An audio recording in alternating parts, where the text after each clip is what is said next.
Morning friends, मैं नुपुर तेजस्वी आप सभी का स्वागत करती हूँ हमारे शो डेली डोज पर। आज हम 17 जून के जितने भी इम्पोर्टेंट करंट अफेयर्स हैं उनके बारे में डिस्कस करेंगे, साथ ही उनकी डिटेल जानकारी भी देंगे। आज की पीडीएफ फाइल इस वीडियो के डिस्क्रिप्शन बॉक्स से डाउनलोड कर सकते हैं और डेली के पीडीएफ के लिए हमारे टेलीग्राम ग्रुप को ज्वाइन कीजिए, जिसकी लिंक हमारे वीडियो के डिस्क्रिप्शन बॉक्स पर दिया गया। तो दोस्तों चलिए शुरू करते हैं आज 17 जून के करंट अफेयर। आज का हमारा पहला क्वेश्चन है, international day of family remittent कब मनाया जाता है? इसका आंसर है सी आंसर सही है हमारा 16 जून को international day of family remittent पारिवारिक प्रेषण का अंतर्राष्ट्रीय दिवस मनाया जाता है। और यह दिन दुनिया भर में अपने लगभग 800 मिलियन परिवार के सदस्य के जीवन को बेहतर बनाने के लिए 200 मिलियन से अधिक प्रवासियों द्वारा दिए गए योगदान को चिन्हित करने के लिए मनाया जाता है। और इस साल 2020 की थीम है building resilience in times of crisis. और संयुक्त राष्ट्र के द्वारा 16 जून को international day of family remittent यानी पारिवारिक प्रेषण का अंतर्राष्ट्रीय दिवस मनाया जाता है। साथ ही दोस्तों इम्पोर्टेंस डे के बारे में बात हो रही है तो एक जून को वर्ल्ड मिल्क डे मनाया गया और साथ ही वैश्विक अभिभावक दिवस भी 1 जून को मनाएगी। 2 जून को तेलंगाना की स्थापना दिवस मनाया गया और 3 जून को विश्व साइकिल दिवस मनाएगी। 4 जून को international day of innocent children victim of aggression मनाया गया और 5 जून को विश्व पर्यावरण दिवस मनाई गई। 7 जून को विश्व खाद्य सुरक्षा दिवस मनाया गया। 8 जून को विश्व महासागर दिवस और विश्व मस्तिष्क ट्यूमर दिवस मनाया गया 8 जून को। 9 जून को विश्व प्रत्यायन दिवस मनाई गई और साथ ही 12 जून को विश्व बाल श्रम निषेध दिवस मनाया गया। 13 जून को अंतर्राष्ट्रीय अल्बिनिज्म जागरूकता दिवस मनाया गया और 14 जून को विश्व रक्तदाता दिवस मनाया गया। 15 जून को विश्व वरिष्ठ नागरिक दुर्व्यवहार जागरूकता दिवस मनाई गई।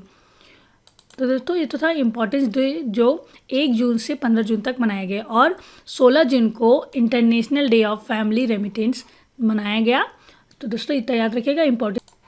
अगला क्वेश्चन है, हाल ही में किस राज्य सरकार के द्वारा श्रमिकों के हितों के संरक्षण हेतु कामगार और श्रमिक सेवा योजना एवं रोजगार आयोग की स्थापना की मंजूरी दी? इसका आंसर है सी आंसर सही है हमारा उत्तर प्रदेश राज्य सरकार ने। उत्तर प्रदेश में योगी सरकार ने यूपी कामगार और श्रमिक सेवा योजना एवं रोजगार आयोग के गठन किया और साथ ही इसके साथ ही एक कार्यकारी परिषद या बोर्ड बनाया गया है जी। और बता दें कि जिला स्तरीय समिति बनाने का भी फैसला लिया गया, जिसमें कार्यकारी बोर्ड के अध्यक्ष होंगे आईआईडीसी होगा और जिला स्तर पर डीएम अध्यक्ष होंगे और 19 और सदस्य बनाए जाएंगे। इसके साथ ही प्रभारी मंत्री होंगे, उन्हें जिले के डीएम सारी रिपोर्ट सौंप दिया जाएगा। इस तरह का आयोग बनाने वाला देश का पहला राज्य बना है उत्तर प्रदेश। ठीक है, इस उत्तर प्रदेश राज्य सरकार के द्वारा श्रमिकों के हितों के संरक्षण हेतु कामगार और श्रमिक सेवा योजना एवं रोजगार आयोग की स्थापना की गई है। साथ ही बता देती यूपी उत्तर प्रदेश सरकार ने हाल ही में आयुष कवच कोविड ऐप लॉन्च किया था। साथ ही उत्तर प्रदेश के गोरखपुर टेराकोटा उत्पाद को जीआई टैग मिला और उत्तर प्रदेश सरकार ने प्रवासी राहत मित्र ऐप लॉन्च किया, जिसमें प्रवासी श्रमिकों को सरकारी योजनाओं का लाभ प्रदान करने साथ ही नौकरी और उनके स्वास्थ्य की निगरानी में मदद मिलेगी इस प्रवासी राहत मित्र ऐप के जरिए। और साथ ही बता दें कि कोविड-19 नमूनों के पूल टेस्टिंग करने वाला पहला राज्य बना उत्तर प्रदेश। उत्तर प्रदेश ने डाक विभाग ने एक ही दिन में अधिकतम व्यक्तियों को डोर स्टेप पर नकदी प्रदान करने का रिकॉर्ड भी बनाया है। और साथ ही बता दें कि उत्तर प्रदेश सरकार ने उद्यमिता के लिए राज्य में युवाओं को प्रोत्साहित करने के लिए स्टार्टअप फंड की भी शुरुआत की। ठीक, और माइग्रेशन कमेटी गठन करने की रूपरेखा भी बनाई जा रही है और राज्य सरकार द्वारा राज्य में 800 किलोमीटर सड़कों को हर्बल सड़क के रूप में विकसित किया जाएगा उत्तर प्रदेश सरकार के द्वारा। और साथ ही बता दें कि उत्तर प्रदेश की स्थापना हुई थी 24 जनवरी 1950। उत्तर प्रदेश की राजधानी है लखनऊ। राज्यपाल है आनंदीबेन पटेल। मुख्यमंत्री है योगी आदित्यनाथ जी और चीफ जस्टिस हैं गोविंद माथुर। तो दोस्तों इतना याद रखिएगा और साथ ही बता दें कुछ स्टैटिक डिटेल्स हैं जिसे आप हमारे पीडीएफ से कलेक्ट कर सकते हैं। अगला क्वेश्चन है हमारा, हाल ही में आयुष मंत्रालय के द्वारा अंतर्राष्ट्रीय योग दिवस 2020 को किस अभियान के तहत मनाए जाने की घोषणा की गई? इसका आंसर है सी आंसर सही है हमारा। घर पर योग, परिवार के साथ योग, इस अभियान के साथ मनाए जाने की घोषणा की गई है अंतर्राष्ट्रीय योग दिवस 2020 को। क्योंकि अभी कोरोना का माहौल है, इसलिए परिवारों को घर पर रहने के लिए कहा जा रहा है, इसलिए घर पर योग, परिवार के साथ योग की थीम के अनुसार अंतर्राष्ट्रीय योग दिवस 2020 को मनाए जाने की घोषणा की गई है। किसके द्वारा? आयुष मंत्रालय के द्वारा। और साथ ही बता दें कि इस वर्ष मनाए जा रहे अंतर्राष्ट्रीय योग दिवस का उद्देश्य योग के स्वास्थ्य वर्धन और तनाव से राहत देने के पहलुओं पर प्रकाश डालना है। साथ ही बता दें कि अंतर्राष्ट्रीय योग दिवस मनाया जाता है 21 जून को और इसे पहली बार 2015 में मनाया गया। ठीक है, 2015 में पहली बार मनाया गया और अंतर्राष्ट्रीय योग दिवस मनाया जाएगा 21 जून को मनाया जाता है हर साल। और इस साल इसकी थीम रखी गई घर पर योग, परिवार के साथ योग। अगला क्वेश्चन है हमारा, IMD की प्रतिस्पर्धा रैंकिंग में भारत कौन से स्थान पर है? IMD की प्रतिस्पर्धा रैंकिंग में भारत का स्थान है, सी आंसर सही है, 43वें स्थान पर है भारत। और IMD का फुल फॉर्म है इंस्टीट्यूट ऑफ मैनेजमेंट डेवलपमेंट। ठीक है, भारतीय अर्थव्यवस्था इंस्टीट्यूट ऑफ मैनेजमेंट डेवलपमेंट तैयार किए जाने वाली वैश्विक प्रतिस्पर्धा क्षमता सूचकांक में इस साल 43वें स्थान पर है। कितने देशों को? कुल 63 देशों में इस सूची तैयार की गई है, जिसमें भारत का स्थान है 43वां। ठीक है, और पहले स्थान पर है सिंगापुर, दूसरे स्थान पर है हांगकांग और तीसरे स्थान पर है USA।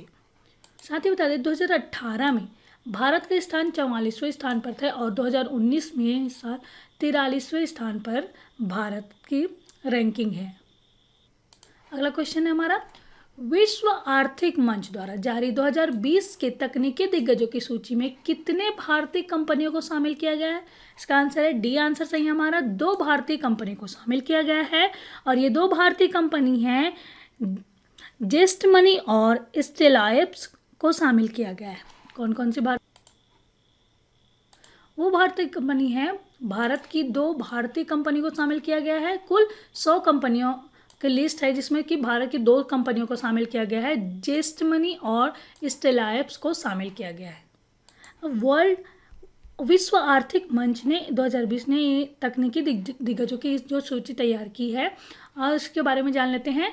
वर्ल्ड इकोनॉमिक फोरम का 51 वार्षिक शिखर सम्मेलन द ग्रेट रीसेट थीम के तहत स्विट्जरलैंड के दावोस शहर में आयोजित किया जाएगा। ठीक है, और शिखर सम्मेलन को एक अद्वितीय ट्विन शिखर सम्मेलन का नाम दिया गया है। ठीक है, यह है वर्ल्ड इकोनॉमिक फोरम के बारे में बता देते हैं कि वर्ल्ड इकोनॉमिक फोरम का 51 वार्षिक शिखर सम्मेलन द ग्रेट रीसेट थीम के तहत स्विट्जरलैंड के दावोस शहर में आयोजित किया जाएगा और इस शिखर सम्मेलन को एक अद्वितीय ट्विन शिखर सम्मेलन का नाम दिया गया। दोस्तों ये तो याद रखिएगा। और साथ ही बता दें कि वर्ल्ड इकोनॉमिक फोरम की स्थापना हुई थी 1971 में। मुख्यालय है कोलोनी, स्विट्जरलैंड और CEO है क्लास M श्वाब। अगला क्वेश्चन है, हाल ही में चर्चा में रहे मैग्नेटिक महाराष्ट्र 2 का आयोजन किस उद्देश्य हेतु किया गया था? इसका आंसर है सी आंसर सही है, निवेश आकर्षित करने के हेतु महाराष्ट्र में मैग्नेटिक महाराष्ट्र 2 के तहत 12 देशों के उद्योगपतियों ने 16,000 करोड़ रुपए का विदेशी निवेश किया है। ठीक है, और इसे निवेश आकर्षित करने के उद्देश्य से बनाया गया था, आयोजन किया गया था मैग्नेटिक महाराष्ट्र 2 का। ठीक है, और इसमें 12 देशों के उद्योगपतियों ने 16,000 करोड़ रुपए का विदेशी निवेश किया। साथ ही बता दें अमेरिका, चीन, दक्षिण कोरिया, सिंगापुर आदि देशों के उद्योगपतियों ने मुख्यमंत्री उद्धव ठाकरे व उद्योग मंत्री के सामने वीडियो कॉन्फ्रेंसिंग के माध्यम से इस अनुबंध पर हस्ताक्षर किया। महाराष्ट्र के बारे में जान लेते हैं। महाराष्ट्र की राजधानी है मुंबई, राज्यपाल है भगत सिंह कोश्यारी, CM है उद्धव ठाकरे जी और चीफ जस्टिस हैं जस्टिस दीपांकर दत्ता। अगला क्वेश्चन है, मनरेगा के तहत श्रमिकों को रोजगार देने वाला देश का शीर्ष राज्य कौन बन गया है? इसका आंसर है सी आंसर सही है हमारा, उत्तर प्रदेश राज्य मनरेगा के तहत श्रमिकों को रोजगार देने वाला देश का शीर्ष राज्य बन गया है।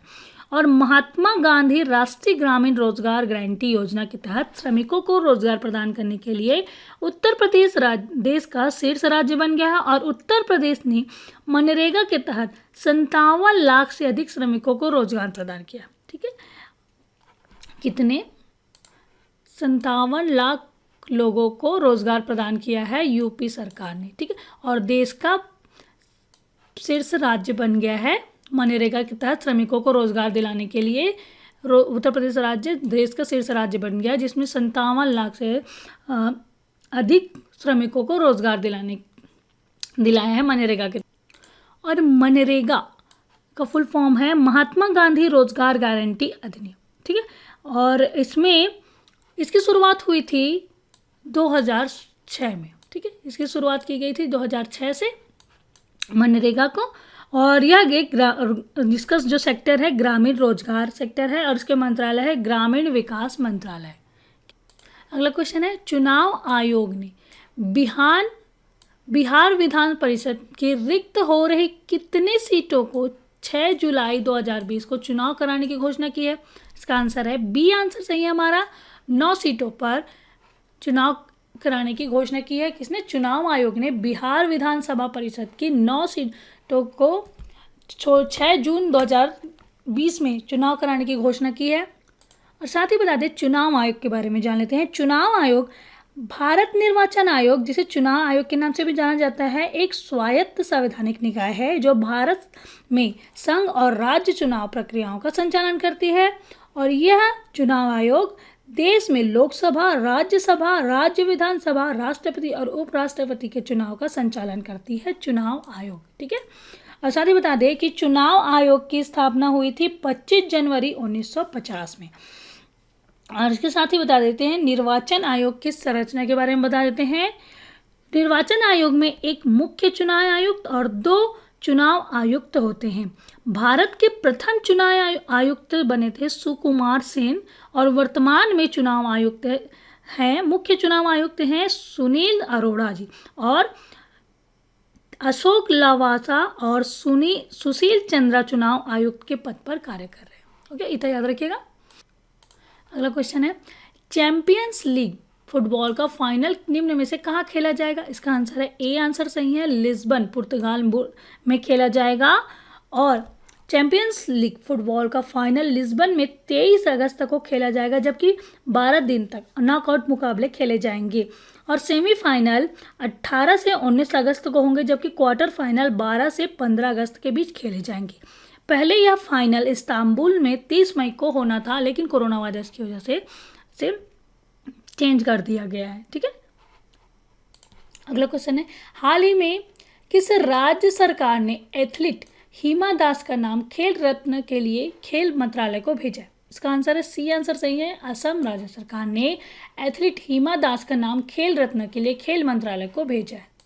संयुक्त राष्ट्र के अनुसार 2019 में दुनिया के शीर्ष FDI प्राप्तकर्ताओं में भारत किस स्थान पर है? इसका आंसर है सी आंसर सही है, 9 स्थान पर है। ठीक है, 9 है।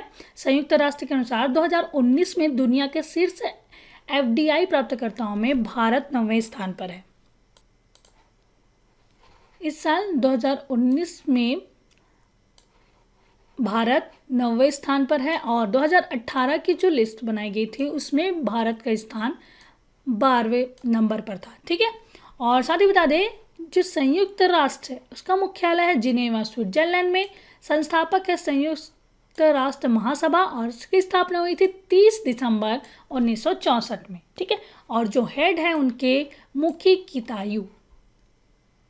अगला क्वेश्चन हमारा, पेप्सिको फाउंडेशन पश्चिम बंगाल और महाराष्ट्र के उच्च जल संकट वाले इलाकों में साफ पानी पहुंच सुनिश्चित करने के लिए कितने लाख डॉलर निवेश करेगा? इसका आंसर है सी आंसर सही है हमारा, 30 लाख डॉलर निवेश करेगा। कौन? पेप्सिको फाउंडेशन पश्चिम बंगाल और महाराष्ट्र के उच्च जल संकट वाले इलाकों में साफ पानी सुनिश्चित करने के लिए 30 लाख डॉलर निवेश करेगा। और साथ ही बता दें कि पेप्सिको फाउंडेशन की ओर से देश में किया जाने वाला यह निवेश उसकी 2030 तक दुनिया भर में 10 करोड़ लोगों को साफ पानी पहुंचाने की हिस्सा है। पेप्सिको फाउंडेशन ने कहा कि उसने 2006 में 2006 से अभी तक 4.4 करोड़ से अधिक लोगों को साफ पानी पहुंच सुनिश्चित कर दिया है। ठीक है। और पश्चिम बंगाल और महाराष्ट्र के जल संकट वाले इलाकों में पेप्सिको फाउंडेशन ने $30 लाख निवेश करेगा। इस पीक से समझिएगा, पेप्सिको के द्वारा पेप्सिको फाउंडेशन ने पश्चिम बंगाल और महाराष्ट्र में जल संकट को दूर करने के लिए कितना $30 लाख निवेश किया है। और पेप्सिको फाउंडेशन के भारतीय परिचालन के अध्यक्ष हैं अहमद अल शेख। ठीक है। पेप्सिको फाउंडेशन के भारतीय परिचालन के अध्यक्ष हैं अहमद अल शेख।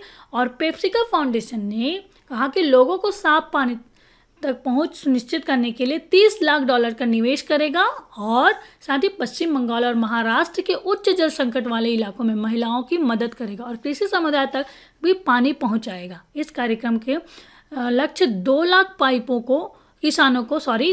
किसानों को पाइप से पीने का पानी पहुंचाना और जल संसाधनों को बढ़ाना है। किस आईआईटी संस्थान के शोधकर्ताओं ने सार्वजनिक स्थानों पर सामाजिक दूरियों की निगरानी हेतु एक आर्टिफिशियल इंटेलिजेंस आधारित साइबर फिजिकल प्रणाली विकसित किया है? इसका आंसर है सी। आंसर सही है। आईआईटी खड़गपुर के शोधकर्ताओं ने सार्वजनिक स्थानों पर सामाजिक दूरियों की निगरानी हेतु आर्टिफिशियल इंटेलिजेंस आधारित साइबर फिजिकल प्रणाली विकसित किया है।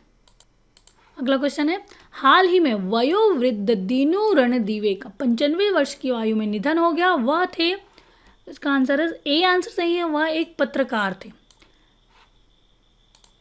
ये हैं पत्रकार दीनू रणदीवे, जिनका हाल ही में 95 साल की उम्र में निधन हो गया और इन्हें पिछले साल मंत्रालय विधि मंडल वार्ताकार संघ और मुंबई प्रेस क्लब की ओर से लाइफ टाइम पुरस्कार प्रदान किए गए थे। इन्हें दीनू रणदीवे को, जिनका हाल ही में 95 साल की उम्र में निधन हो गया। लास्ट क्वेश्चन है आज का, हाल ही में पूर्व क्रिकेटर मैट पुरे का 90 साल की उम्र में निधन हो गया। वह किस देश से थे? इसका आंसर है सी। आंसर सही है। न्यूजीलैंड से थे। ये हैं पूर्व क्रिकेटर मैट पुरे, जिनका हाल ही में 90 साल की उम्र में निधन हो गया। न्यूजीलैंड के पूर्व क्रिकेटर मैट पुरे का दुनिया के अलविदा कह दिया है। वह 90 साल के थे और पूरे बेंगलुरु मैच के लिए खास तौर पर याद किया जाता है, जब मैच के दौरान उन्होंने आवारा कुत्तों को पकड़ लिया था और फिर उसके बाद उन्हें 12 इंजेक्शन लगे थे। ये हैं न्यूजीलैंड के पूर्व क्रिकेटर मैट पुरे, जिनका हाल ही में निधन हो गया। तो दोस्तों, ये तो था 17 जून के करंट अफेयर, जिसके बारे में हमने डिस्कस किया। आज हम 16 जून के करंट अफेयर्स का रिवीजन कर लेते हैं। ठीक है, 16 जून के करंट अफेयर्स का रिवीजन कर लेते हैं। पहला क्वेश्चन है, विश्व रक्तदाता दिवस कब मनाया जाता है? इसका आंसर है 14 जून को मनाया जाता है। और विश्व वरिष्ठ नागरिक दुर्व्यवहार जागरूकता दिवस कब मनाया जाता है? 15 जून को। और अंतर्राष्ट्रीय अल्बिनिज्म जागरूकता दिवस मनाया जाता है 13 जून को। उत्तर प्रदेश के किस शहर में 20 जून से 3 दिवसीय ऑनलाइन सिने महोत्सव का आयोजन हो रहा है? वह है जालौन जिला। ठीक है, वो जालौन शहर में ऑनलाइन सिने महोत्सव हो रहा है। हाल ही में सरकार द्वारा प्रथम राष्ट्रव्यापी ऑनलाइन वितरण आधारित किस गैस ट्रेडिंग प्लेटफॉर्म को प्रारंभ किया गया है? वह है इंडियन गैस एक्सचेंज। हाल ही में आर्टिफिशियल इंटेलिजेंस को बढ़ावा देने हेतु भारत किस वैश्विक पहल में संस्थापक सदस्य के रूप में शामिल हुआ?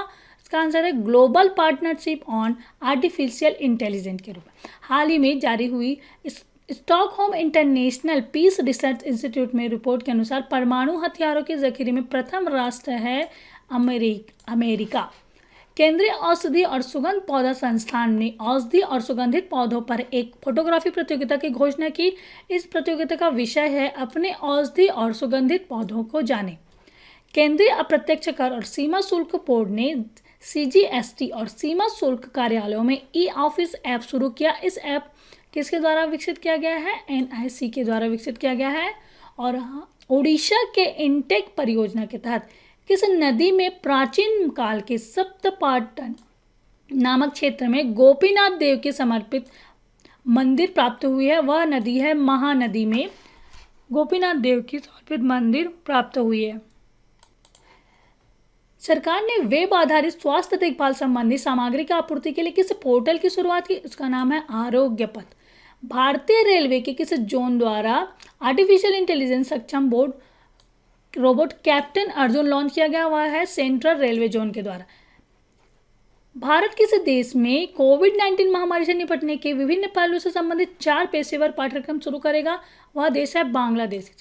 किस संस्था ने राष्ट्रीय स्वास्थ्य देखभाल आपूर्ति श्रृंखला के लिए आरोग्य पथ पोर्टल लॉन्च किया?